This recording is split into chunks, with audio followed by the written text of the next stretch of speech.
En 2018, les contribuables français ont payé 138 € de redevances audiovisuelles pour financer le service public. Les Français paient, les Français casquent, et pendant ce temps-là, c'est la liberté d'expression qui recule. Alors, avant le 31 décembre de cette année, donnez-nous la valeur de cette redevance pour augmenter la portée de la voix de TV Liberté, pour que vos impôts aillent réellement à vos idées. Aidez-nous à porter la voix de la résistance, la voix de la dissidence. Aidez-nous à défendre vos idées. Donnez à TV Liberté.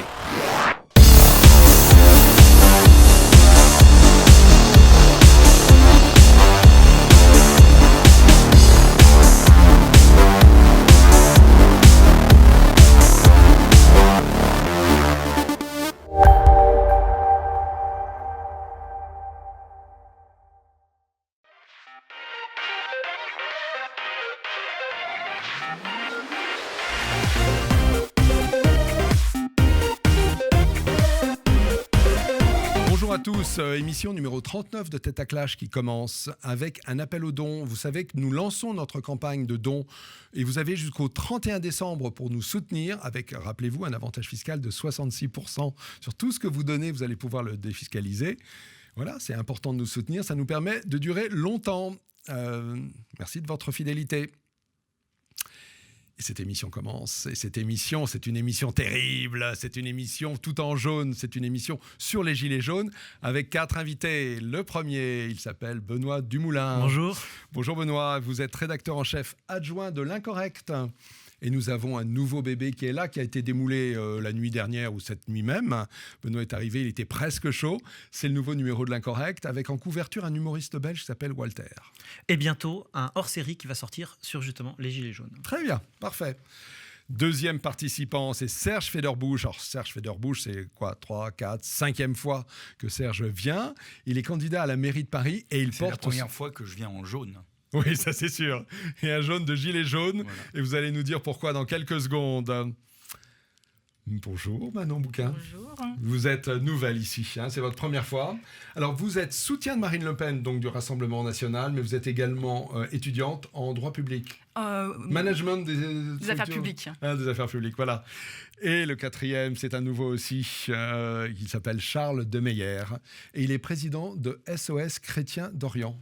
Tout à fait, une association qui cherche à aider les chrétiens d'Orient à rester, à vivre sur la terre de leur père. Oui, très bien. Merci beaucoup de votre présence et j'anticipe des débats très, très, très costauds et forts et bien jaunes et pas que. À tout de suite pour la première partie de cette émission. Cette première partie. En fait, je voulais déjà savoir si vous étiez gilet jaune. Donc, je vais faire un rapide tour de table pour savoir. Je vais tourner dans le sens des aiguilles d'une montre, hein, c'est plus simple. Benoît, est-ce que vous êtes gilet jaune? Parce que je vous vois en chemise blanche. Oui, bon, après, l'habit ne fait pas le moine, comme on dit. Mais oui. C'est-à-dire, vous avez manifesté? Alors non, parce que je n'ai pas la culture de la manifestation. Et puis maintenant, je suis journaliste, donc je préfère observer que manifester moi-même. Mais oui, je partage totalement le diagnostic des Gilets jaunes et je trouve que leur colère est légitime. Je mettrai un bémol, mais il ne concerne pas forcément les Gilets jaunes en soi, mais l'absence de débouchés politiques, parce qu'il y a des propositions, on en reparlera, qui partent un peu dans tous les sens. J'ai une liste des propositions, mais ce sera un petit peu plus tard. Mais voilà, effectivement. Et donc, c'est là où j'ai un peu un bémol parce qu'on sent que ça manque de structure et qu'il faudrait revenir sur les causes. Mais je trouve que leur colère est légitime. Pour la première fois, je pense qu'on peut dire qu'on a en face de nous le peuple. Parce que chacun s'octroie le droit, quand il manifeste, de dire « je suis le peuple ». Sachant que le peuple, là, si on en regarde juste les manifestants, le peuple, il va de l'extrême gauche à l'extrême droite. Mais justement, c'est bien ça. Justement, très bien. C'est bien la Dans différence. quel cas, tout le monde y est. Voilà. Tout le monde y est. C'est ça qui est intéressant. Vous voulez exclure du peuple, cher animateur. Pardon, je n'exclus personne. Je voulais juste dire que le peuple n'était pas un ni indivisible. Au contraire. Bien. Et qu'on a été, juste je termine là-dessus, on a été habitué à des manifestations de corps intermédiaires qui se revendiquent du peuple et qui en fait ne sont qu'une fraction idéologique et qui ont des logiques corporatistes. Là, on a un mouvement qui vient des profondeurs du pays. Alors, je le nuancerai parce que le soutien à la manifestation est assez fort, mais la participation est extrêmement faible quand on la ramène à la population. Mais nous allons revenir là-dessus. N'importe quoi. Les chiffres officiels. N'importe quoi. Les chiffres sont totalement bidonnés. Moi, j'ai fait toutes les manifestations depuis le début. Tous les samedis, j'ai été gazé. Alors, on n'a pas le droit d'employer le terme parce que Bernard-Henri Lévy limite ça à 1940-1945, mais c'est du gazage quand on avale du lacrymo à cette dose-là. Bon, ça ne cesse de monter avec une puissance de plus en plus impressionnante. C'est-à-dire qu'il y a 15 jours, 3 semaines, mais bien entendu, oui, il y a énormément. Sachant qu'il est très de gens. difficile de juger, pour avoir participé moi-même à des manifestations, il est très difficile de juger du nombre de gens quand on est à l'intérieur, puisque par définition, justement, on a un point c'est de pas vue comme dedans. ça que ça se passe. C'est pas une manifestation standard qui va de la Bastille à la Nation ou des choses C'est comme vrai, ça. vrai. Ce sont des groupes, des espèces de grappes. Voilà, c'est un peu comme des rhizomes, donc de gens qui se déplacent, qui sont mobiles, qui convergent vers les Donc selon Champs-Élysées. vous, il y avait du monde. Ah mais énormément, bien entendu. Et ils étaient un peu partout. Et les chiffres de Castaner et de Macron sont risibles. C'est risible. Vous pouvez multiplier par 100. Bon. Et donc sinon, mais est-ce qu'ils paniqueraient réellement autant, ces gens-là? Est-ce qu'ils berceraient on dit 2-3 000 manifestants. Si je les multiplie par 100, ça en fait 200 000. Non, mais 2-3 000 c'est juste manifestants. impossible. Alors multiplié par 1000, c'est bon. Mais en tout cas, si la police ne tient pas l'ordre dans Paris, il y a 2000 personnes, c'est très inquiétant pour l'État. Ça dépend quelle est la violence qui est face à la police. Est-ce que Macron, Castaner et Philippe auraient baissé leur culotte comme ils l'ont fait il y a 2 ou 3 jours pour s'il y avait 2 ou 3 000 manifestants? En aucune manière. Donc c'est vraiment quelque chose de profond. Il y a beaucoup de monde. Alors ça ne concerne peut-être pas les bobos parisiens. Vous manifestez pourquoi, Serge? Alors moi, je manifeste d'abord mon opposition à la façon dont la France est gouvernée depuis 20 ou 30 ans. C'est-à-dire qu'on nous a engagés dans des choix. Donc votre opposition va au-delà du moment. Évidemment, elle est sur une longue je période, pense que c'est ce qui explique aussi le succès du mouvement. C'est-à-dire que c'est pas seulement 30 ans de frustration, c'est 30 ans de manipulation aussi qui sont rejetés par le peuple français. Bon, on nous a engagés contre le gré du peuple, parfois malgré contre des référendums. Serge, pardon, ça c'est très général. Moi, je veux pas de général ici. Je veux du particulier. 30 ans, ça englobe Mitterrand. Donc c'est un peu... Justement. Oui, mais le tournant des années 80... il y en a au moins 2 qui n'étaient pas nés. Donc ça serait pas mal la d'avoir quelques bureaucratie éléments. européenne, d'accord, la taxation à tout va, le fait de pressurer les classes moyennes au profit de qui? Au profit d'une oligarchie d'un côté, et finalement d'une espèce de clientèle à forte connotation de population immigrée de l'autre, parce que c'est ça l'équilibre politique qui nous est servi. Plus l'ouverture des marchés à la libre concurrence et la non-protection des marchés européens, quand on sait que la Chine et les États-Unis... il y a un fondement, on va la dire, sur une dévastation manière... des industries, les l'endettement, délocalisations... c'est tout ça qui ressurgit aujourd'hui. Donc c'est pas du tout quelque chose de superficiel. On va laisser parler Manon. Manon Bouquin. Alors vous êtes nouvelle ici, donc voilà, c'est votre première fois. Vous m'avez dit que vous étiez vous également en soutien aux Gilets jaunes. Exactement. Pour quelle raison? J'ai manifesté parce que c'est une manifestation. À J'étais dans les reprises cortèges. Depuis les 3 samedis. J'ai pas été les 3 fois, mais j'ai été dans les cortèges. D'accord. Et donc oui, c'est l'expression du peuple central, du peuple profond qui pour une fois se fait entendre. 48,3% du PIB, c'est le montant que prend les impôts et les cotisations sociales prennent 48,4%. C'est 58% du bon, on va dans tous les cas. Il y a les La dépenses d'un France côté et les est championne de l'autre, et la différence c'est la dette. Championne d'Europe des impôts. D'accord, donc pour vous, la 3e fois votre consécutive. soutien aux Gilets jaunes, c'est pour aller vers moins de prélèvements. Et surtout, moins de prélèvements. En fait, surtout qu'on en voit la couleur de ce service public. Parce que ce qui se passe aujourd'hui, c'est que les Français n'ont jamais autant payé. On n'a jamais été autant rackettés fiscalement pour ne voir jamais la couleur de ce service public, pour voir ce service public qui s'amoindrit ou qui s'offre à d'autres. Et on est dans un contraste total. Donc, premier élément, vous trouvez qu'il y a trop de prélèvements et une disparition progressive des services publics. Autrement dit, vous n'en avez pas pour votre argent. Que la somme payée ne justifie pas le résultat. D'accord. Ok, est-ce que vous avez d'autres points de soutien avec les Bien sûr, Gilets jaunes? et de toute façon, la contestation vient bien au-delà du côté fiscal. C'est quelque chose, c'est un ras-le-bol général contre le gouvernement, contre Macron. Ça, c'est un élément que l'on a vu apparaître, parce que finalement, ça débute par quoi, cette histoire? Ça débute par une forme de jacquerie, et c'est rien de péjoratif dans ma bouche, une forme de jacquerie contre une taxe diesel. avec des gens qui disent le diesel est trop cher, puisque pendant des années, on a favorisé l'achat de mon diesel, on m'a encouragé à l'avoir, et maintenant on me dit que c'est pas bien, et qu'on augmente mes prix, et du coup ça devient insupportable pour aller bosser. En fait, c'est ça, c'est comme ça que ça débute. Mais ça, c'est la petite goutte d'eau qui fait déborder le vase. Voilà, ça c'est le début. Il y a tout un fond derrière. Enfin, le diesel, en parler, mais... le diesel me semble être largement limité. Pourquoi les gens souffrent du diesel? Parce qu'on les a obligés à travailler à 40 km de chez eux, parce qu'on les a obligés à vivre de plus en plus loin des centres urbains, en rendant parfois les zones directement périurbaines invivables pour eux, et également parce que... Invivables ou trop cher? Quand vous dites les deux, invivables parce que c'est financièrement trop cher, ou si ça ne l'est pas, parce qu'on a organisé l'ensauvagement de ces quartiers. Ouais. Et le troisième élément qui me paraît crucial, c'est qu'on passe notre temps à dire qu'il faut relocaliser, faire de l'économie, faire de l'écologie. On se plaint que les gens prennent 40 minutes de voiture pour aller au travail, mais on ne fait rien potentiellement, étatiquement, c'est-à-dire dans ce qui devrait être le soutien au pays réel, pour que ça puisse ne pas être le cas. En fait, on condamne les gens à souffrir et à être des victimes. C'est qui L'État régulièrement, depuis François Mitterrand, depuis que la France essaie d'adapter son peuple contre sa volonté à la libéralisation à outrance des marchés et des échanges en capitaux et en marchandises, eh bien, on oblige des gens à subir quelque chose qu'ils ne veulent pas et qu'ils ne sont pas prêts à accepter. D'accord. Donc, vous avez un soutien avec un accord, tous les quatre, sur revenons en arrière, c'est ça que j'entends. C'était mieux avant, de la France de Pompidou à la France de je sais pas, de Giscard d'Estaing. Non, mais il y a quelque chose que vous pouvez pas nier, c'est que il y a eu un mouvement de désertification des centres-villes. Ça se voit dans les chiffres. Voilà. Le nombre d'emplois industriels n'a jamais été aussi bas en France. Délocalisation, donc paupérisation des gens, délocalisation aussi des gens par rapport au centre, mais aussi aux banlieues, on l'a rappelé, qui sont difficilement vivables. Donc finalement, cette taxe sur les carburants, elle va toucher qui? Ceux qui habitent le plus loin de leur lieu de travail. Et il y a une étude très intéressante du professeur Vermeuren qui montre que les gens qui font le plus de trajets domicile-travail sont très souvent les gens qui n'ont pas les moyens de s'offrir un beau pavillon. Et puis il s'agit pas. Il s'agit pas de revenir en arrière. En arrière, il s'agit d'aller de l'avant. Serge m'a volé la parole. C'est normal. C'est normal. Bon, il fait bien. Oui, sinon on pourrait jamais en placer une. Donc il faut pas revenir en arrière. Là, c'est un argument pratiquement macroniste.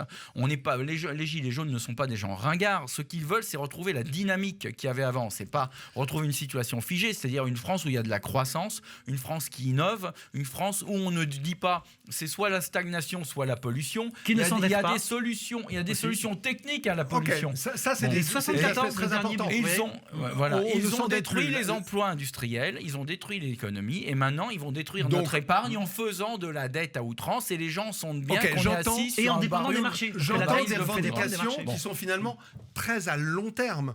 Réindustrialiser la France, ça se fait pas dans un claquement de doigts, ni en quelques années. Il faut bien commencer un moment ou un autre. Si on reste avec l'euro tel qu'il est géré aujourd'hui à Bruxelles et Francfort, on n'y arrivera jamais. On n'a plus de marge de manœuvre. Vous allez forcément en venir à la solution politique de tout ça. Et je crois que la solution politique... À un moment ou un autre, ce sera dans une autre partie. Là, nous étions en train de faire un état des lieux. Mais j'entends... Vous pensez qu'il y a une solution politique pour en sortir? Partons du constat et puis ensuite on viendra dans l'autre partie. On a une élite française qui prouve son incapacité à diriger le pays vers le bien et vers l'efficacité depuis, mettons, François Mitterrand. On a essayé. On connaît les mots français qui sont un chômage persistant depuis très longtemps, alors que dans le reste de l'Europe, les taux de chômage sont passés, alors à l'exception sans doute de la Grèce et de l'Italie, de la Grèce et de l'Espagne, mais globalement, dans les grands pays, les taux de chômage sont passés très au-dessous de 9-10%, plutôt aux alentours de 5-6, avec même l'Allemagne qui est à 4. Oui, mais allons au-delà de ça. Qui est responsable en France de ces situations ? L'élite politique, l'élite de la haute fonction publique et même une certaine partie de l'élite économique. Que se passe-t-il ? Elle a conduit le pays au chaos. Aujourd'hui, cette élite, et c'est sa volonté, elle essaye de rester en place, de rester au pouvoir, de conserver son acquis de pouvoir et son acquis de prestige social. Mais ce que les Gilets jaunes lui disent, c'est qu'on a bien voulu être dirigé par vous. Aujourd'hui, vous avez échoué. Et dans l'ordre naturel de l'histoire, eh bien, ces gens doivent faire quelque chose de très simple, c'est partir. Partir. Alors qu'on sort d'élections qui sont toutes récentes. Est-ce que vous ne pensez pas que cette revendication, que vous n'êtes pas seul à mettre en avant, est finalement profondément antidémocratique ? C'est comme ça qu'un certain nombre de gens réagissent en disant « nous sortons d'élections, 18 mois, Nous allons vers des élections, les élections européennes au mois de mai, me semble-t-il. Demander aux gens de partir, c'est-à-dire en gros à Macron et au Parlement, aux deux parlements, c'est pas profondément antidémocratique? Vous savez, non, je vais vous céder la parole. L'intérêt national, Franck, c'est le salut national. Aujourd'hui, les élites servent la déchéance complète de notre nation. Qu'elles soient représentées par des élections largement arrangées par les médias ou qu'elles soient représentées par un processus de cooptation ne change rien. Ce qui change, c'est que le creuset dans lequel se forme cette élite, aujourd'hui, il est inefficace. Et dans n'importe quel autre pays au monde et dans n'importe quelle autre phase historique dans le monde, les gens finissent par partir, par être chassés. Soit ce départ se fait de manière démocratique, comme vous le demandez, avec une acceptation. Je ne le demande pas, je suis l'interprète de ceux qui... vrai. Nous sommes d'accord? Tout à fait. Sur mon rôle par rapport au vôtre. Merci bien.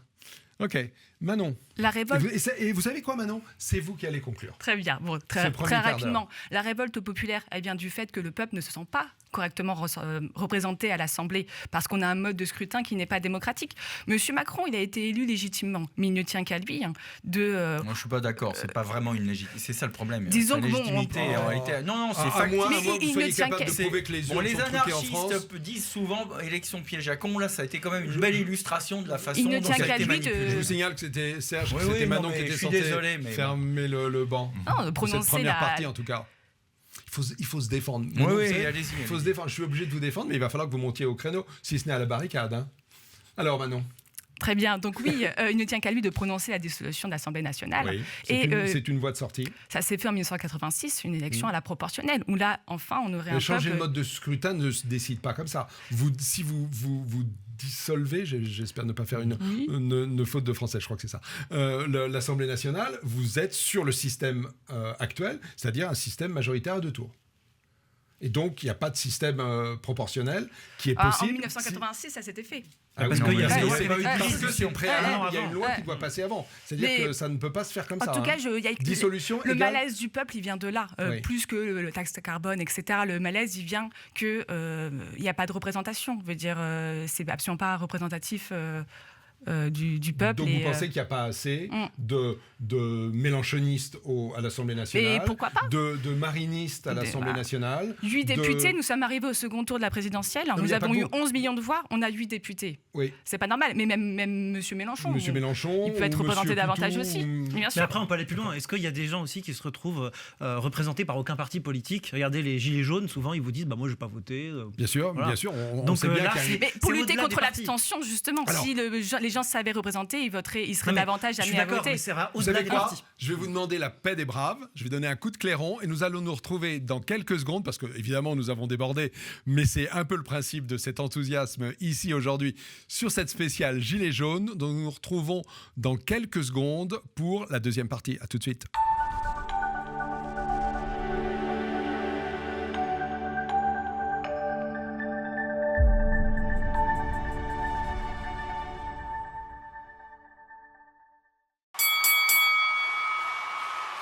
Deuxième partie de l'émission numéro 39 de Tête à Clash, spécial Gilets jaunes.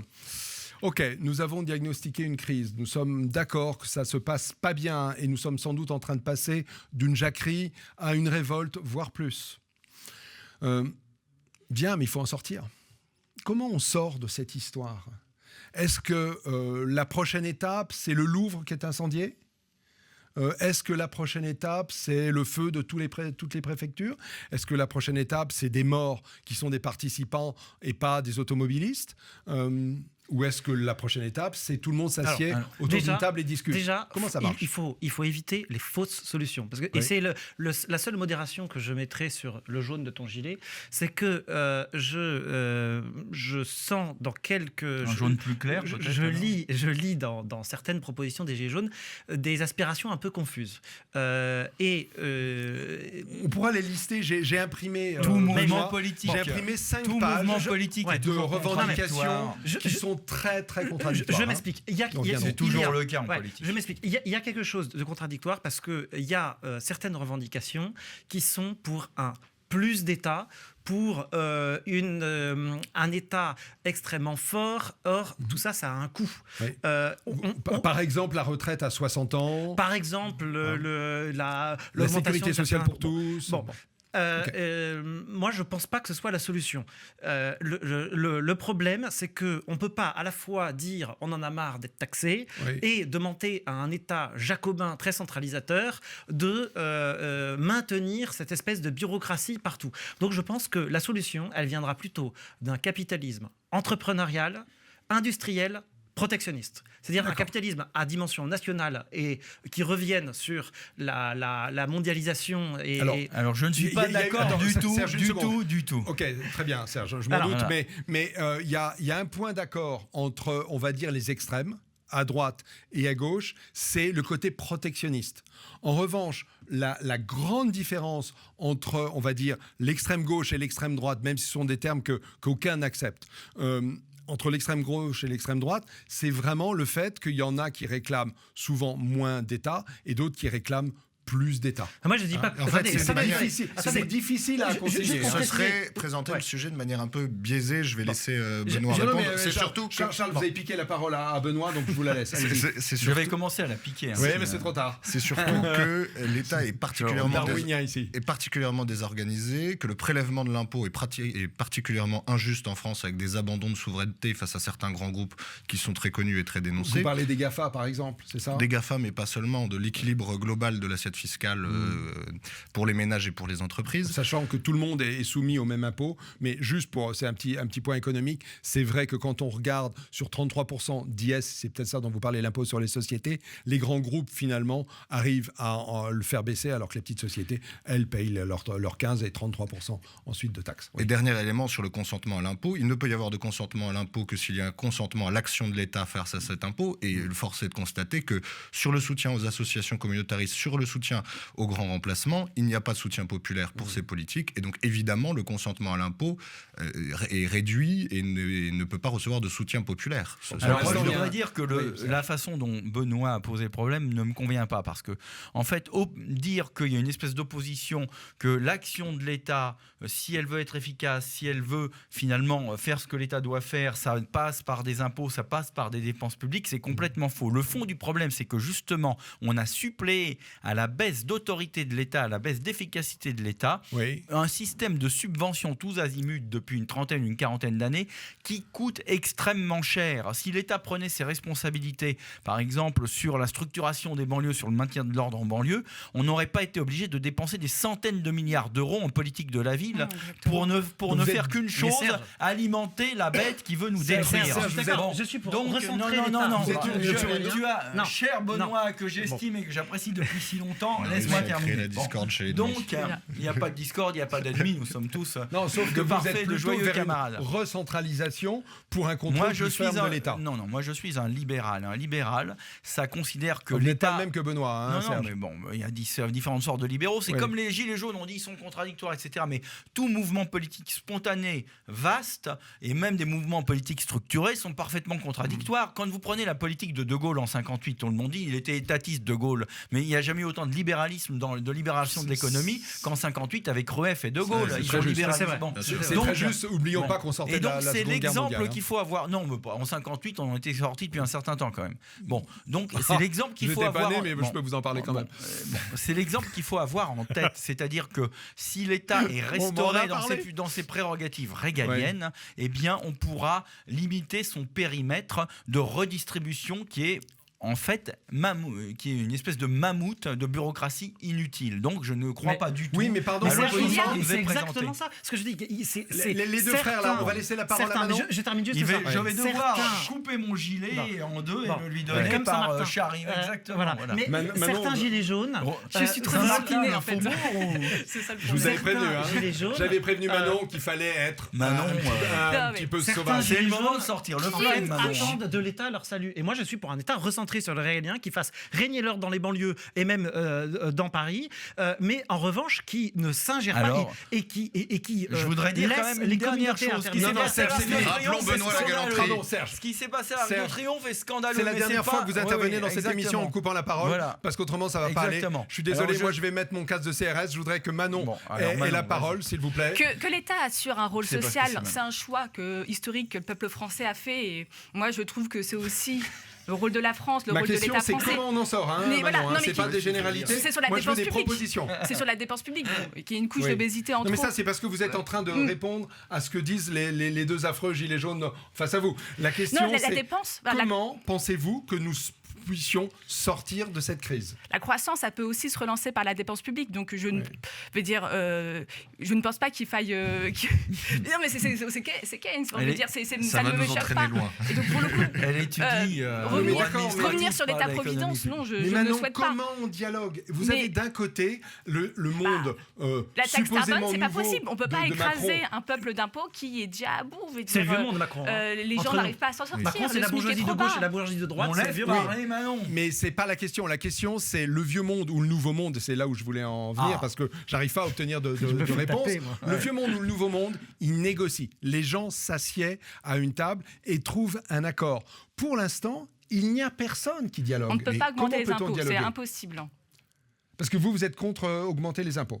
Oui, En général. on ne peut pas, c'est pas Mais possible. vous êtes aussi celle qui m'avait Il y dit a des en économies à ouverture faire ailleurs, qu'il fallait plus de services publics. Des économies, non, veut dire que le service public par rapport à ce qu'on paye, ça ne fonctionne pas. Veut dire il y a des économies à faire Ça, j'avais sur compris que vous n'en l'immigration, aviez pas pour votre argent. sur l'Union européenne, sur énormément de choses, sur le fonctionnement des institutions.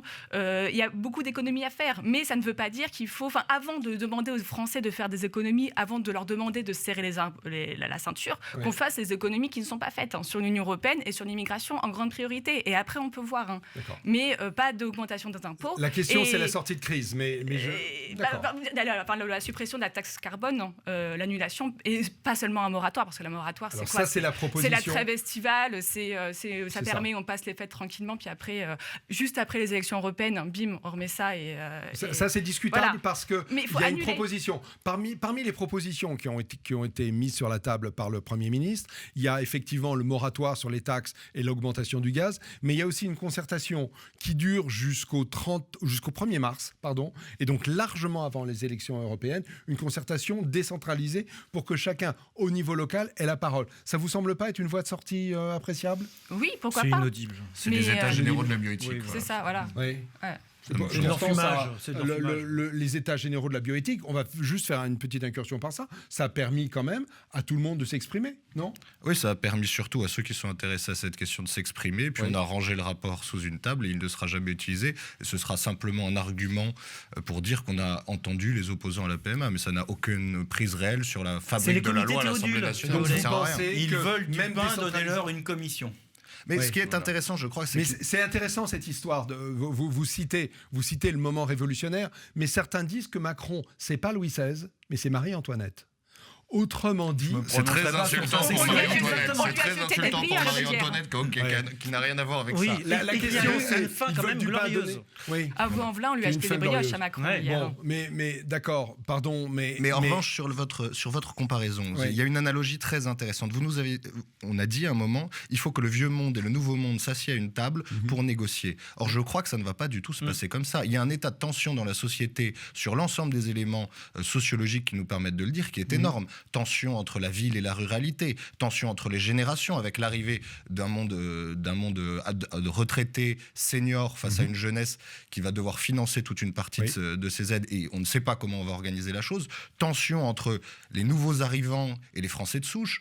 Tension également au sein des foyers, au sein de la définition de la famille. Prenons une chose très simple, ce qu'on appelle la cohérence de la société. On en parlait beaucoup au 19e. Comment voulez-vous faire 19e siècle. 19e siècle, oui, pardon. Comment voulez-vous faire pour que 1,9 million d'enfants vivent aujourd'hui dans une famille monoparentale, ok ?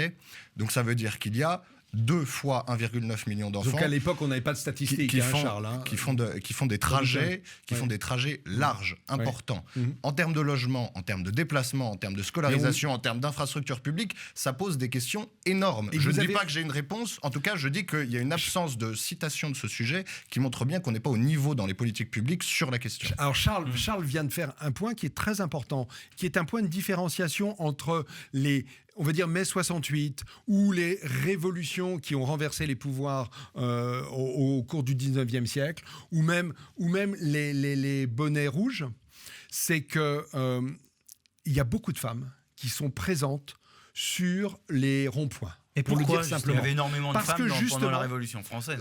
C'est pas tout à fait vrai dans les premiers mouvements, mais c'est vrai aussi qu'il y en avait plus dans la Révolution française qu'un petit peu plus tard. Mais dans tous les cas, sur les événements récents, il y avait très peu de femmes. Il y a là des femmes. Donc ça dit quelque chose sur la profondeur du mouvement et sans doute la détresse d'un certain nombre de femmes face à leur fin de mois, à l'éducation de leurs enfants. Mais ça dit aussi on propose des marches des fiertés en solution. C'est-à-dire elles crèvent la dalle et on leur propose d'aller manifester avec Marisol Touraine. C'est pathétique. Oui, en même temps, elles manifestent à cause de MeToo, ce qui était une revendication relativement ça. On a fait de nombreux débats, mais moi je me souviens d'une chose qui avait été très forte. C'est MeToo au SMIC, ça n'a aucun sens. Oui, c'est ça. Mais tous les hommes, toutes les femmes disaient qu'elles avaient toutes eu des mains aux fesses et plus dans le métro. Toutes. Alors que je pense qu'aucun d'entre nous ne peut dire la même chose.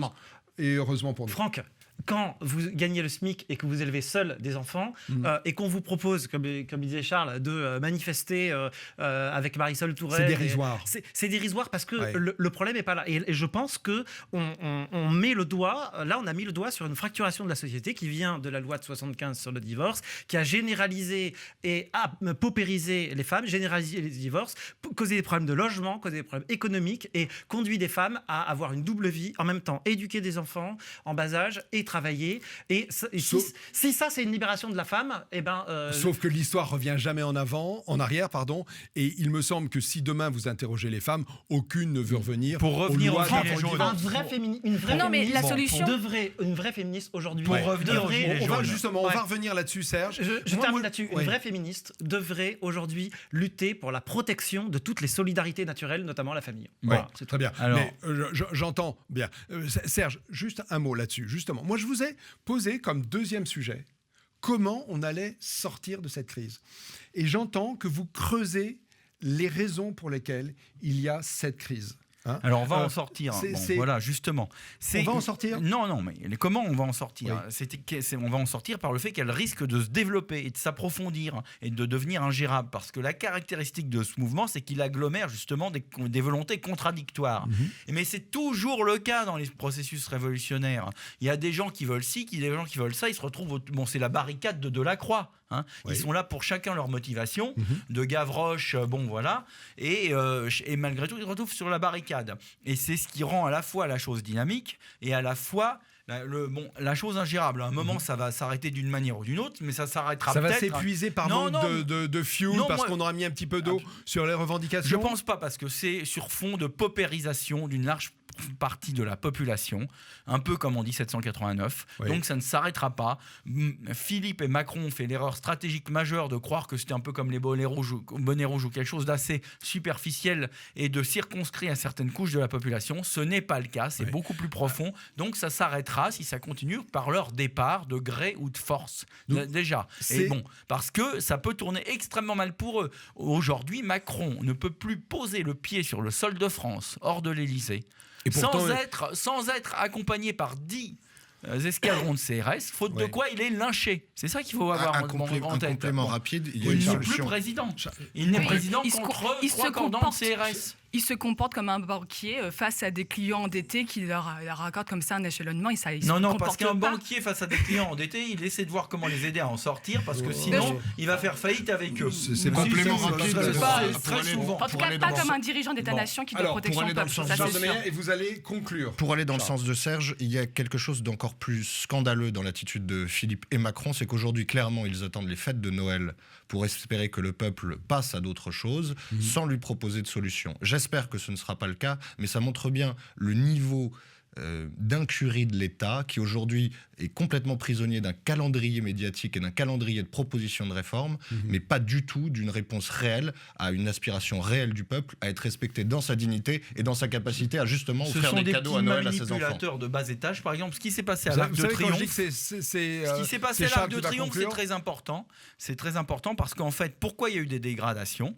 Parce qu'ils ont volontairement laissé des petits cons, des black blocs, entrer là-dedans. C'était peut-être d'ailleurs des infiltrés, on ne sait pas trop qui, pour casser les trucs. Et depuis, ça passe en boucle dans les médias officiels et industriels. Ah, regardez ce qui s'est passé à l'Arc de Triomphe, etc. etc. C'est pas l'explication de la que donne la police.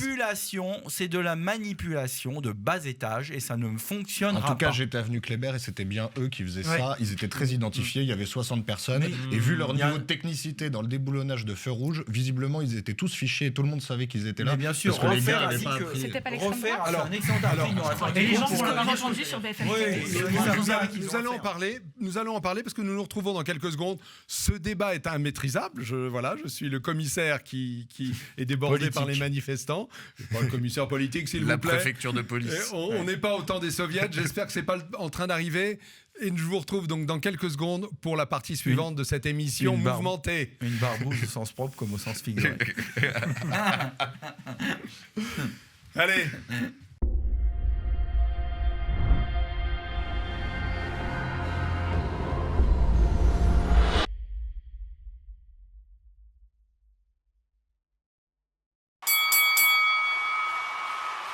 Troisième partie de Tête à Clash, Gilets jaunes.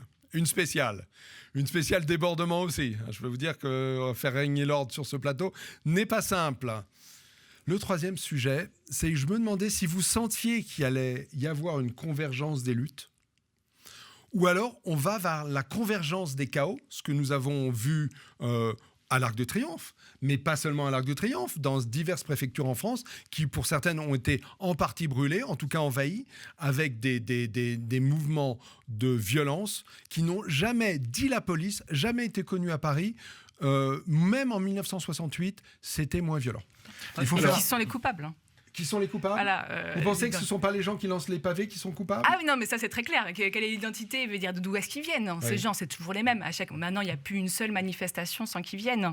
L'extrême gauche. C'est qui? J'y étais, on nous dit tout le monde, on a vu qui c'était. Beaucoup de jeunes venus des banlieues, beaucoup ils ont signé Justice for Adama, pour Adama. Ça, c'est le comité Adama Traoré. Exactement, c'est signé politiquement, donc on sait très bien qui est responsable des violences. Est-ce que je peux vous donner, ça va peut-être vous faire réagir, ce qui, selon les séquences qui se sont succédées le samedi dernier, peut-être samedi prochain. D'abord, dans un premier temps, apparemment, plutôt de l'extrême droite, avec des gens issus de l'Action française et d'autres mouvances qui seraient les premiers à être intervenus. Faux, c'est totalement faux. Appuyez, s'il vous plaît, Serge, je sais que vous avez la science infuse, mais je vais répéter ce que dit la police. Donc, non, parce que vous allez voir que ça n'est pas forcément contradictoire, c'est successif. Donc plutôt la droite qui se positionne, aidée par les Gilets jaunes avec des interactions.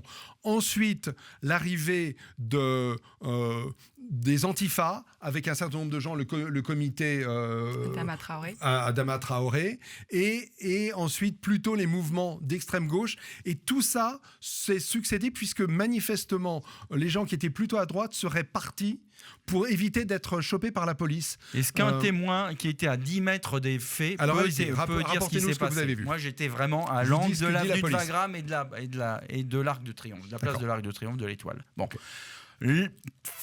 Castaner. Plus tard dans la journée.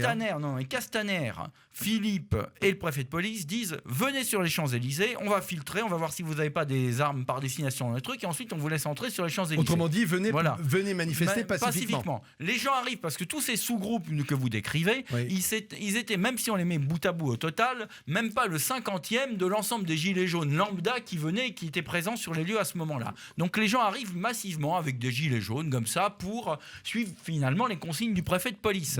Et là, on les bloque tout de suite, on les empêche d'entrer et on leur balance des lacrymos. D'accord ? Le but du jeu et du préfet de police et de Castaner, c'était quoi ? De pouvoir filmer le truc en disant, vous voyez, ils doivent venir, mais ça ne cesse de baisser, la mobilisation. Regardez, on les laisse entrer, mais il n'y a personne sur les Champs-Élysées, alors qu'en réalité, d'accord, ils les empêchaient de venir. C'était un coup monté pour essayer qu'il n'y avait pas la volonté de laisser faire les choses pacifiquement. Mais bien sûr que non, ils n'ont pas laissé les gens entrer sur les Champs-Élysées. Ils les ont refoulés très vite, pratiquement immédiatement, à coups de gaz lacrymogène. Et c'était pas des black blocs ni de l'extrême droite. Moi, je m'inquiète un peu de votre question. Charles, oui. Je m'inquiète de votre question parce qu'il y a une loi en France qui interdit à l'extrême droite et à l'extrême gauche de manifester. Bien entendu pas. Donc, il y a une loi qui interdit d'être violent. Donc, de s'en prendre au bien public. Sauf à poser une identification gauchiste des années 70 entre la violence et l'extrémisme politique. Il y a lieu d'accueillir l'ensemble de ces groupes puisqu'ils ont le droit d'être opposés. Deuxième élément, l'ordre public en France, il est très différent d'ailleurs dans le monde puisque l'ordre public en France, il consiste à demander à la police de fixer les manifestants et de ne pas les empêcher de se déplacer. Qu'est-ce que ça veut dire ? Ça veut dire qu'à la préfecture de police de Paris et dans les services du ministère de l'Intérieur, on veut que la police fixe d'une manière ou d'une autre, et cette manière peut être par des affrontements, l'ensemble des manifestants, notamment pour qu'ils ne s'épandent pas dans ce qu'on pourrait appeler les beaux quartiers et qu'ils ne commettent pas de dégradation. Qu'est-ce qu'on a vu samedi dernier ? La nécessaire démission de l'ensemble de la chaîne de commandement de ces gens, puisqu'ils se sont plantés magistralement en faisant l'inverse de ce qui est leur doctrine d'action, c'est-à-dire fixer les manifestants et les obliger à rester dans un plan. Là où ils les ont envoyés avenue Kléber, avenue de la Grande Armée, aux Grands Augustins.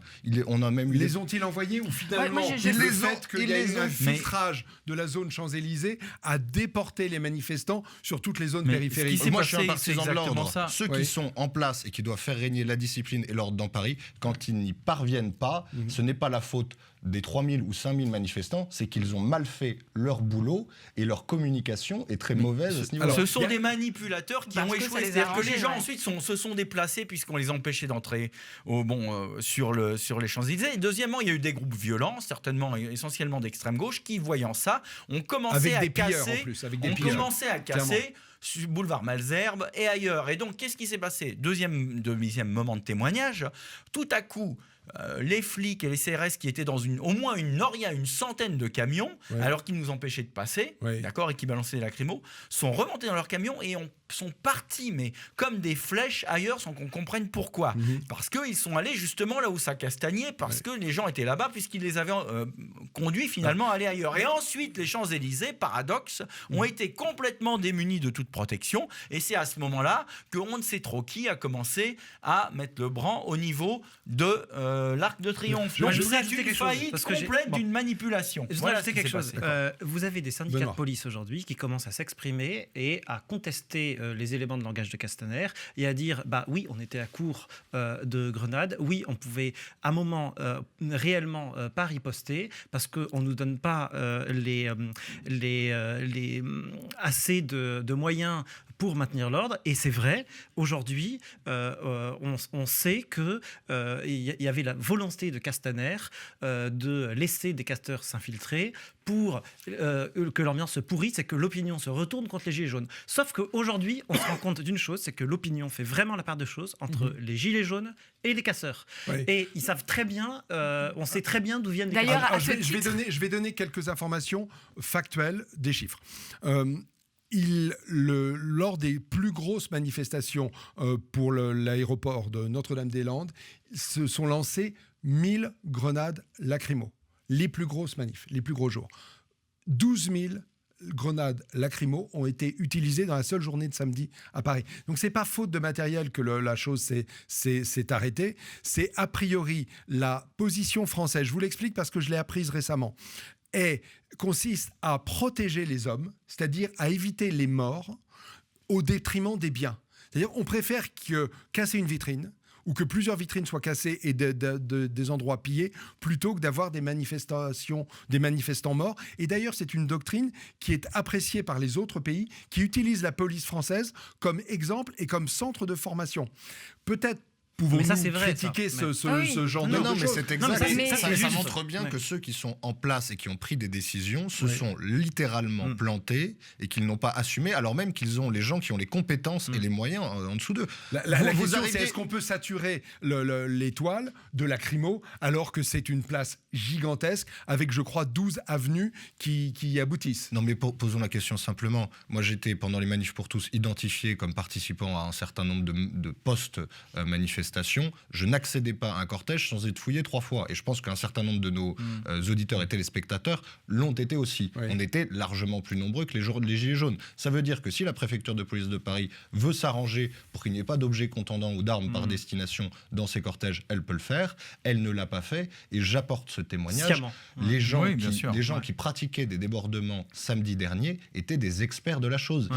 Ils étaient donc largement identifiés. Et s'ils avaient pu être interpellés de manière préventive, c'était le cas. J'ai vu des gars qui sortaient des disqueuses de leur sac à dos. Qui arrivent avec on a vu des images avec des gens avec des perceuses aussi. Donc c'est bien que ces gens sont équipés. Pour arriver au niveau d'intensité politique de ce genre de choses, il faut forcément être connu des services de police et très organisé. C'est très grave. Ça aurait mérité la démission de Castaner. Bien sûr, c'est évident. Je vais revenir sur ma question initiale, Manon. Vous qui êtes passionné par la politique, est-ce que ces luttes sont en train de converger avec toutes les différences que nous avons expliquées, par exemple, ou est-ce qu'on va vers la convergence des chaos et un bordel généralisé en France? Non, par exemple, là, en ce moment, j'ai entendu à la radio que les étudiants se mettent en grève. Alors, eux, c'est contre l'augmentation des frais d'inscription pour les étrangers. C'est ça. Donc, je ne pense pas qu'on soit tous sur la même longueur d'onde. Je pense que les Gilets jaunes, au contraire... Il y a la CGT qui demande des défilés prochains, essayant de créer les convergences qui se sont faites en mai 68. Puisqu'il y a quand même un élément, c'est que le soutien dans les sondages est très fort aux Gilets jaunes, mais la participation est quand même évaluée comme assez faible. Mais c'est faux. C'est ce qui manque. La grande différence avec mai 68, c'est que la participation de la CGT était négociée en direct par les gaullistes au siège du Parti communiste. Et c'est prouvé par 10 000 histoires. Certainement, mais il y a eu des grèves générales, il y a eu des manifestations qui rassemblaient des centaines de milliers de gens en mai 68, et sans doute des millions, même si à l'époque, c'était plus compliqué de compter que maintenant.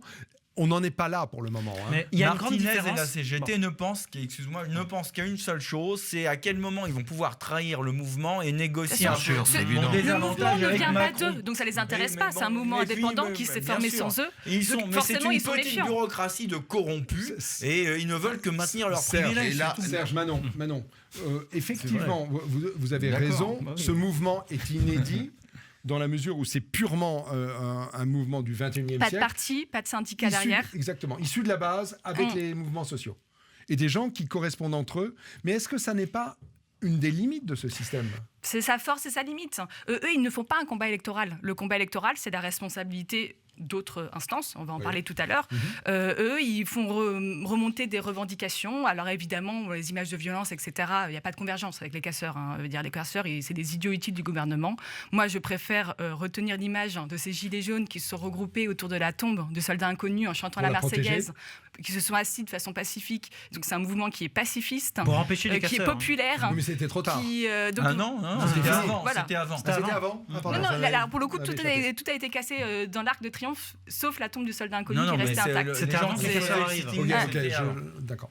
Ce sont les pilleurs qui sont intervenus à l'intérieur du...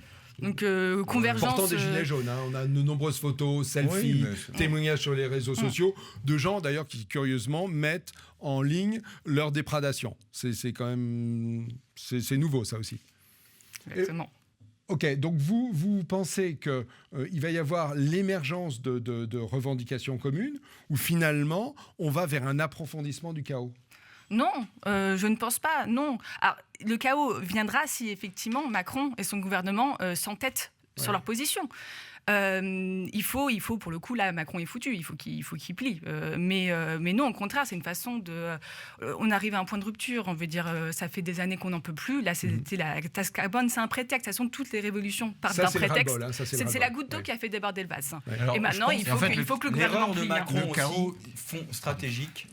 Juste un mot, l'erreur de Macron, vraiment d'un point de vue stratégique, je pense, c'est d'avoir mis dans un corner, dans un coin, le Front National et les Insoumis, Le Pen et Mélenchon. Pourquoi ? Parce qu'ils n'ont aucun espoir politique, ils les harcèlent avec des procès sur les histoires d'argent, de financement des partis, etc. Et donc quelqu'un comme Mélenchon, qui finalement est un opportuniste de la politique et aurait pu à un moment ou à un autre vouloir jouer le jeu s'il pensait qu'à un moment ou à un autre il avait le moindre espoir d'arriver au pouvoir, va se radicaliser.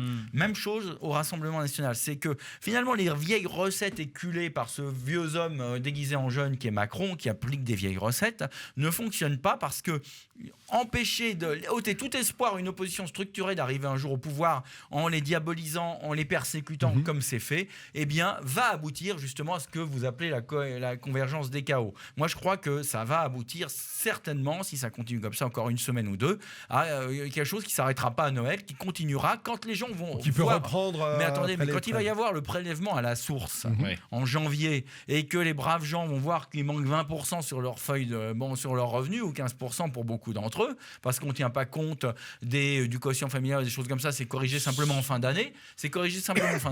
Mais ils vont piquer une gueulante et ça, ils vont devenir que les fous Français ne furieux. sont pas capables de faire le calcul de... Bien sûr que non. Et d'ailleurs, les dons vont... aux associations sont en train de le prouver largement. Mais Il y a une ça chute va, totale du don dans toutes les associations. Vous vouliez ajouter un mot Oui, le chaos, ce n'est pas la convergence des chaos dans ces manifestations. Le chaos, il est dans le pays.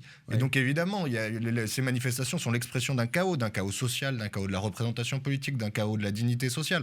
Pourquoi est-ce que les gens sont en train de manifester là? Moi, je parlais à Mathias. Mathias, il venait de Château-du-Loir en Sarthe. Là, il est arrivé. C'est quelqu'un que vous avez rencontré dans la manif. Il était très content de lui parce que sa femme lui avait laissé venir le samedi s'il rentrait faire le marché de Noël le dimanche. Vous voyez, c'était pas un nervi ou un séditieux. Qu'est-ce qu'il me dit, Mathias? Il me dit, moi, je gagne ma vie. Le problème, c'est qu'avec la taxe carbone et le prélèvement à la source, une fois par mois, je pouvais inviter ma femme à dîner. Alors, il ne peut plus inviter sa femme à dîner. En réalité, c'est en termes de gestion de flux, le prélèvement à la source ou le paiement par tiers ou par mois, et c'est exactement la même chose. Oui, mais ça, Mathias, il est capable de faire ce calcul-là, vous croyez pas? Non, parce qu'il n'a pas de trésorerie, parce qu'il n'a pas de ressources annexes, parce qu'il n'a pas le temps de voir venir. Et s'il ne peut pas, dans sa vie, avoir ce qui a été longtemps considéré comme le minimum de la dignité, c'est-à-dire la possibilité de s'offrir un loisir, et là, c'est pas un loisir extraordinaire et très superflu, sa femme à dîner. Et aujourd'hui, il ne peut plus le faire. Et tant qu'on va continuer à fonctionner comme ça, on ne pourra plus le faire parce que les travailleurs financent des inactifs chroniques et parce qu'en plus, ces travailleurs-là ne sont pas respectés dans leur volonté de représentation et dans ce qu'ils ont droit, dans ce qu'ils sont en droit d'attendre de l'État. Avec des contradictions, c'est que il y a et c'est moi qui vais conclure. En m'arrogeant ce droit, c'est qu'effectivement les gens s'estiment peu représentés, mais n'adhèrent pas au syndicat. Donc il y a un problème aussi d'espace de dialogue, puisque dans beaucoup de démocraties, le syndicat sert d'intermédiaire pour faire remonter les luttes. Oui, mais la non-représentativité syndicale est organisée en France. Elle est voulue. Peut-être, dans tous les cas, il est certain que les gens ne vont pas vers les syndicats et du coup n'ont pas d'espace de dialogue et de revendication. Allez, on est à moins 45 secondes. Je vous raconte pas, ça déborde dans tous les sens. Voilà, c'est la fin de cette partie et nous nous retrouvons dans quelques secondes. À tout de suite.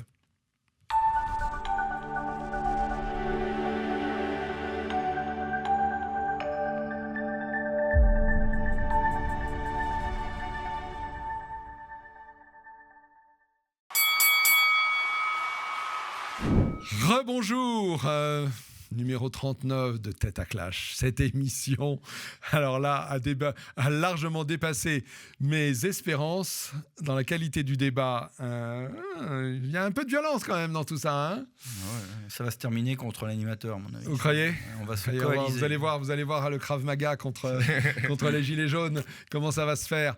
Alors, ce sujet, je voudrais qu'on parle des partis politiques, parce qu'il me semble que le Nouveau Monde, c'était la fin des partis politiques. On voyait bien un nouveau parti, la République en marche, oui, c'est ça, En Marche, émergent, agglomérant, on va dire, le centre-gauche et le centre-droit, et puis des partis, les autres partis qui étaient relativement en voie de disparition, ou en tout cas en grande question. Maintenant, les hommes politiques, les femmes politiques sont en train de se positionner. Et j'ai fait un panorama on va dire, de Marine Le Pen à Besancenot. Hein, et donc, à peu près tout le monde apporte son soutien aux manifestants, à l'exception notable des écologistes. Voilà. Tout le monde a un mot à dire contre Macron, contre Philippe, avec des propositions diverses. Et j'aimerais bien qu'on fasse ce tour d'horizon ensemble. Alors, Nicolas Dupont-Aignan a été le premier à porter un gilet jaune. Vraiment de manière très visible et très en amont, sans doute, du Rassemblement national, qui n'était pas très très loin derrière. Marine Le Pen a choisi volontairement de ne pas se rendre aux manifestations pour ne pas récupérer la chose. Justement, elle dit que c'est un mouvement apolitique et elle respectait cette dimension apolitique et elle n'est pas venue. Elle a des problèmes avec les manifestations, Marine Le Pen. Mais justement, parce qu'elle laisse les manifestants, les organisateurs s'exprimer. C'est pas, elle n'est pas là dans la récupération. Elle ne veut pas absolument à tout prix se présenter devant les caméras. Non, au contraire. Pour le coup, c'est respectueux envers les organisateurs des manifestations. Et la proposition du Rassemblement national, c'est la dissolution de l'Assemblée nationale. Bon, déjà, taxe carbone à la poubelle, mais surtout, ce qu'on dit, nous, c'est que le fond de la crise, si la colère est telle, c'est parce que les gens ne sont pas représentés, notamment nos électeurs à nous, surtout. C'est aussi le cas d'autres petits partis, mais nous, nos 11 millions d'électeurs ne sont pas représentés comme il se devrait, et il y a un vrai malaise qui se crée. Donc parce qu'il n'y a plus de confiance dans la démocratie. Manon, si j'entends bien, il y a une revendication politique, c'est presque d'aller vers une 6e République avec une réforme des modes de scrutin pour une plus grande partie de proportionnelle. Oui, et on peut très bien. C'est une mesure à long terme. Que, si je peux me permettre. Alors moi, je suis complètement opposé à ça. Moi aussi, je suis. Je sais quel argument vous allez me poser. Je voulais d'abord revenir sur la mutation. C'est vous qui faites l'ordre du jour, oui, Benoît ? Oui. Bon, je trouve ça un peu choquant. Moi, je suis très choqué. Non, mais justement, Franck, je voulais revenir sur ce que vous disiez, la mutation des partis politiques. On ne mesure pas ce qui s'est passé en 2017. C'est-à-dire qu'avant, on avait des partis politiques à gauche comme à droite, où il y avait des classes populaires et ce qu'on appelle des élites, enfin une bourgeoisie, et c'était aussi bien le parti gaulliste, la gauche, et voilà. Mais qu'est-ce qui s'est passé au fil du temps, et notamment avec ce regroupement en 2017, il y a eu une alliance de la bourgeoisie de la droite et de la bourgeoisie de gauche, et ce qui était avant un affrontement idéologique... Les urbains contre les ruraux, les mondialisés contre les pas mondialisés. Ce qui était avant un les affrontement... contre les imberbes. Ce qui était avant un affrontement idéologique est devenu un affrontement de classe et de peuple. Et donc, vous discutez facilement avec un adversaire qui n'a pas vos idées, mais qui vous comprend, qui comprend vos références. Ça. Un bourgeois de gauche ou un bourgeois de droite, un homme populaire. Tandis que là, vous avez deux peuples. Et c'est pour ça que je vais même jusqu'à dire deux peuples qui s'affrontent et qui n'ont plus les mêmes repères. Quand vous avez la France périphérique qui s'agglomère, et c'est les gilets jaunes, contre les élites mondialisées, là, c'est deux mondes différents. Et c'est beaucoup plus grave en termes de radicalisation du débat public. C'est la fin d'un certain bien commun où on avait un affrontement, un spectre politique qui était partagé. Vous pensez en fait, je vais essayer d'aller dans votre sens, vous pensez en fait que c'est une manière encore d'avancer vers la dissolution de la politique telle qu'elle était faite avant. Exactement. Et vers la naissance de quelque chose d'autre. Ça peut être la fin du bien commun. Le nouveau monde de Macron, ça peut être ça. Alors d'abord, je pense que les gilets jaunes, c'est pas que de la France périphérique. Bon, je connais tous les bouquins qui sont un peu à la mode, mais c'est beaucoup plus subtil que ça. Il y a également des Parisiens, des bourgeois parisiens, etc., des jeunes entrepreneurs qui sont loin s'en faut tous. Paris a voté pour Emmanuel Macron à 90%. Mais il n'y a pas que il y a des Parisiens qui l'ont pas fait. Puis deuxièmement, dans les gilets jaunes, il n'y a pas que les Parisiens. Bon, moi, ce que je crois sur cette question des partis, c'est qu'il y a quelque chose de fondamentalement différent avec ce qui s'est produit en 68. En 68, il y a une crise et le système est récupéré par les gaullistes. Pourquoi ? Parce qu'il y a un parti qui est structuré autour de De Gaulle. C'était l'UDR. Qui a une base populaire. Si demain, Macron appelle à manifester sur les Champs-Élysées ou ailleurs, ou ses partisans, ils ne seront pas 1 million, ils seront 50. Bon. Ouais. Et puis, c'est un parti qui est là depuis longtemps, qui est là depuis 10 ans, etc. Macron, finalement, alors ça va être un grand paradoxe, c'était peut-être le premier gilet jaune. C'est-à-dire que c'est un gars qui arrive en commençant par, à la suite d'une espèce de putsch médiatique oligarchique, à commencer à dissoudre, à ébranler le système des partis. Mais du coup, aujourd'hui, comme il y a un ébranlement du système des partis, il n'y a pas de parti vraiment structuré qui soit derrière lui pour, en cas de retour à l'ordre, récupérer les choses et calmer le jeu. Et donc, c'est pour ça que je pense qu'on est entré dans un processus qui est beaucoup plus grave pour le pouvoir que 68. Parce qu'il n'y a pas d'alternative au retour à l'ordre à travers un système de partis, puisque le parti au pouvoir n'existe pas. C'est une équipée sauvage d'un Godluro soutenu par des médiacrates et des oligarques. C'est tout. Point barre. Ok, Charles, juste un mot. Je voudrais qu'on explore les solutions proposées par les partis. Oui, il y en a un qui est un peu discipliné ici. Charles, vraiment, félicitations. Vous ne serez plus je suis pour la alors. Société de l'Ordre, vous savez. Merci beaucoup. Je voudrais qu'on continue à tourner le cadran, L'ordre, on va dire de personne la ne sait ce droite, que c'est. en passant vers Vaste débat. les Républicains. Les Républicains, Laurent Wauquiez, propose de faire un référendum. Oui, c'est une LR, blague. C'est une une blague. Sur la droite a l'habitude de s'asseoir sur les référendums. Ce qu'il faut dire. Ça vous fait rire?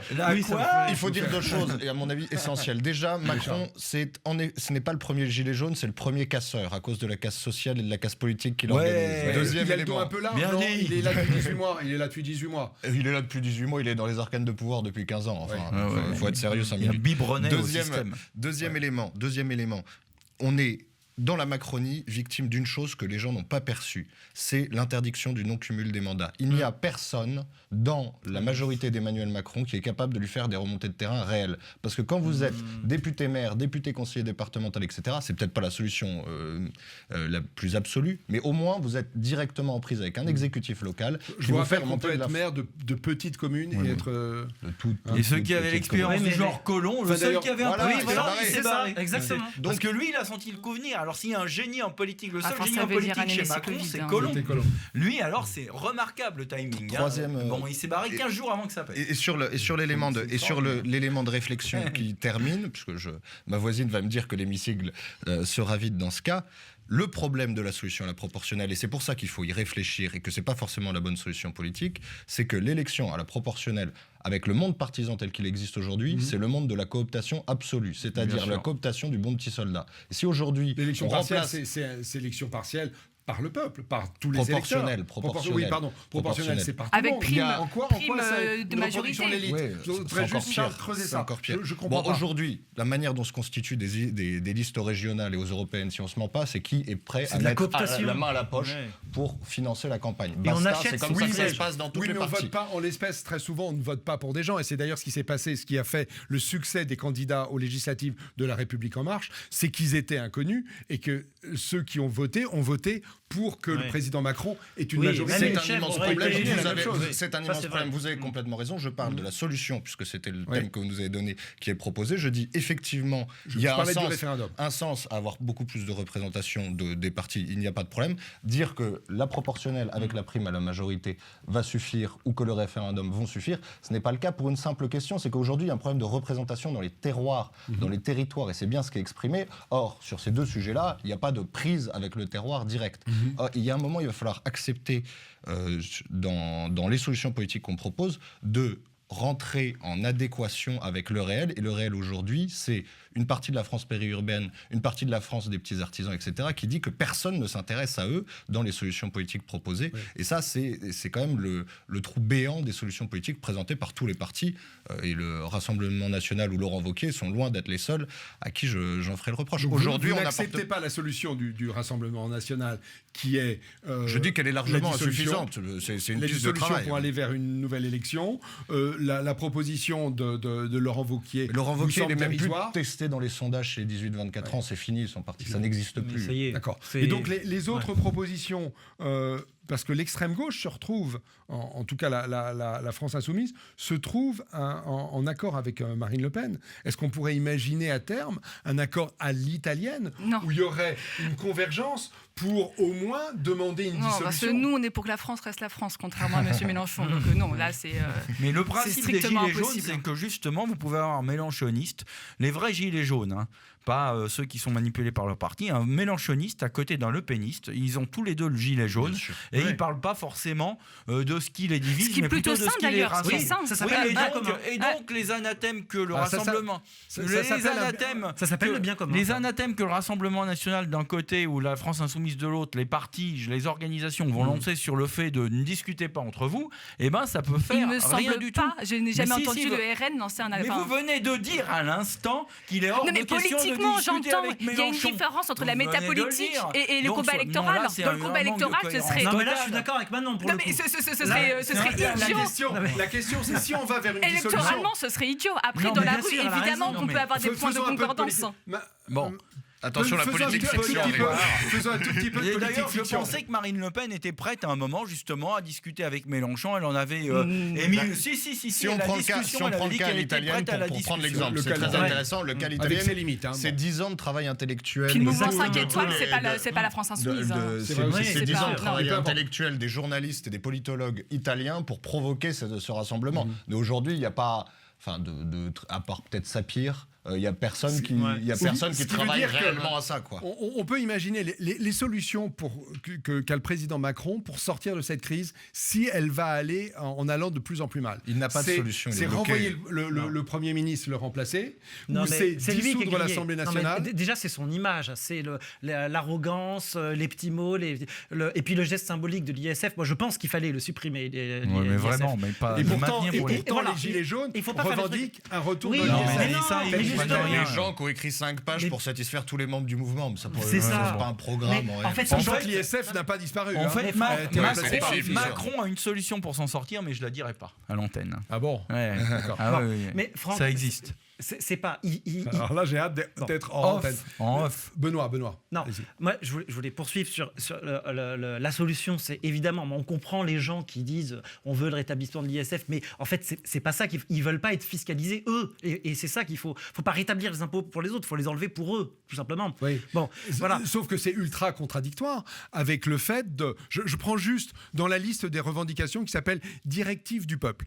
Il y a pas de retraite au-dessous de 1 200 €, la retraite à 60 ans, voire des départs à la retraite à 55 ans. Oui, donc ce ne Oui, sont mais pas, justement, ce ne sont pas finance. des Mais ça- directives, vous voyez bien qu'en creux, ce sont des doléances. Ce sont des Ça, doléances, il montre c'est bien- les états généraux. il montre bien une... Ça a à voir avec 1789. avec- Ça Non, tient parce pas que là, on- ouais, les ouais. États Bon. généraux en 1789 étaient écrits par 10 personnes qui Exactement, prétendaient ouais. représenter toute Bien une sûr. ville. Mais bon, c'est une autre... Alors pardon Charles, pardon, mais les historiens vous diront tous qu'il y a des cahiers qui prouvent et qui ont été rédigés avec la main maladroite de gens qui ne savaient pas bien ni lire ni écrire, qui ont été rédigés. Ouais, mais à la et fin, qui la synthèse montrent était des faite revendications. par peu de D'autres gens. prouvent le contraire. C'était D'autres prouvent le travaillé, contraire.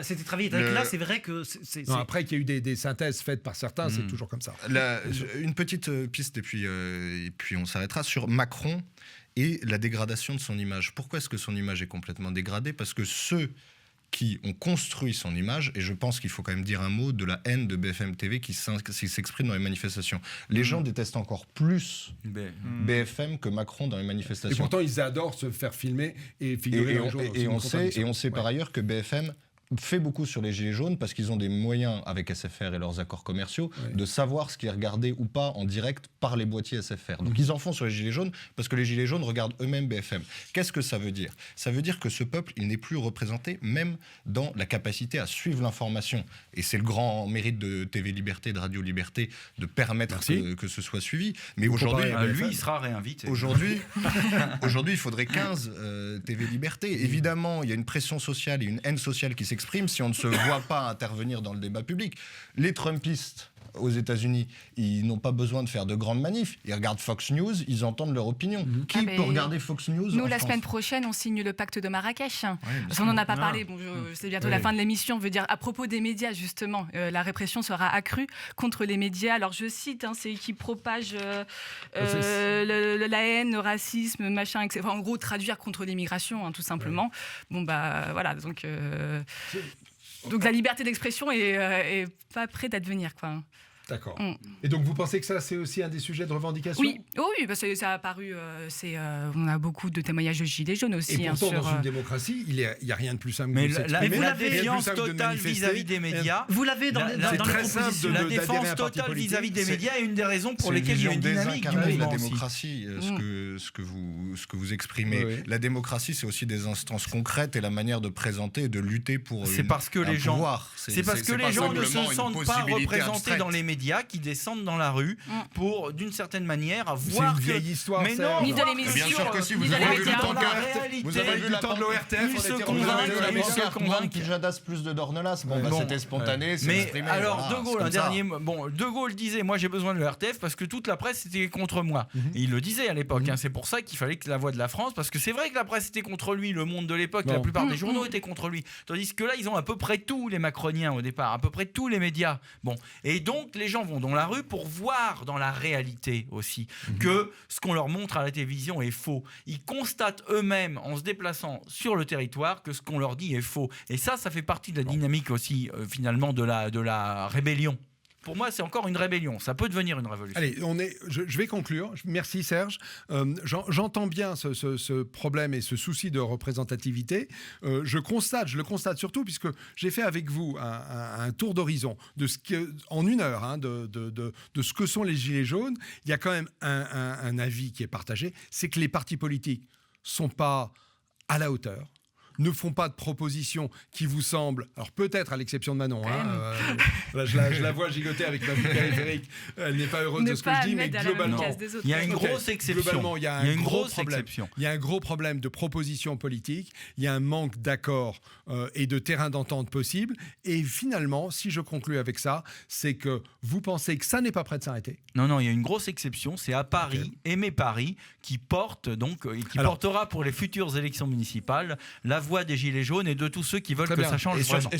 C'est pas de la récup, mais ce que vous dites. C'est le mouvement de Serge Federbusch qui est candidat à la mairie de Paris. Exactement. Vous jugerez. Votez pour nous. Benjamin Griveaux a tout faux sur les Gilets jaunes, sauf sur sa première intervention, quand il utilise pays réel sans savoir ce qu'il dit. Et en fait, c'est exactement ce qui se passe même vis-à-vis des partis politiques. Le pays réel se lève contre le pays légal. 95% des membres de tous les partis politiques sont des représentants patentés du pays légal. Évidemment, ils ne se retrouvent pas dans les partis politiques. Ils ne connaissent même pas le montant du SMIC, d'ailleurs.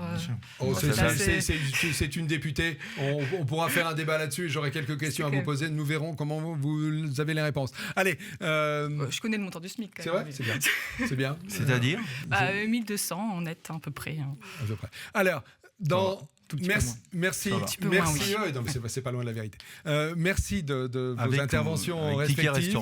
Nous avons débordé à chaque fois nos 15 minutes requises. Cette émission sera plus longue que les autres. Merci de votre fidélité. Je vous rappelle que l'appel aux dons nous fait vivre. Donc, donnez-nous pour nous laisser vivre longtemps cette belle chaîne. Et rendez-vous dans 15 jours. Si les Gilets jaunes ne sont pas terminés, nous en reparlerons. Si on sont au pouvoir. Et peut-être seront-ils au pouvoir. Voilà. Avec Benoît comme porte-parole. Rendez-vous dans 15 jours, donc à bientôt.